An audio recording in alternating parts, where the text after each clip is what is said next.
लग्न झालं, मुलीचं लग्न झालं, दुसऱ्या घरी गेली मुलगी. सगळीच सारखी माणसं नसतात. अनेक ठिकाणी वेगवेगळी परिस्थिती आपल्याला पाहायला भेटते. पण तिथं जाऊन सुद्धा आपल्या बापाचं नाव कमी होऊ नये, आपल्या बापाला मान खाली घालायला येऊ नये म्हणून आयुष्यभर त्या घरी जाऊन ही माय माझी काय करत असते, झटत असते, प्रपंच करत असते. का तर बापाचं नाव कमवायचे. आणि हा सगळा प्रपंच सुरळीत लावून जेव्हा ही मुलगी आपल्या बापाच्या घरी येते आणि बाप जेव्हा पाठीवरून हात फिरवून म्हणतो, कमवलं लेके तू बाळा, कमवलंस, ती झाली तुमच्या आमच्या जीवनाची धन्यता.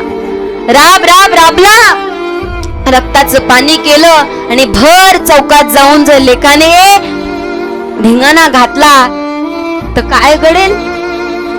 तर खऱ्या अर्थाने बापाचं कर्तृत्व, बापाची स्वप्न मातीमोल झालेली असतात. म्हणून मानवी जीवनाची धन्यता कधी आहे तर ज्यावेळी स्वामी विवेकानंदांसारख्या ह्या महापुरुषाला, स्वामी रामकृष्ण परमहंसांसारख्या साधूंची, संतांची, गुरूंची संगत लागते, त्यावेळी ही जीवन धन्यतेला जातं.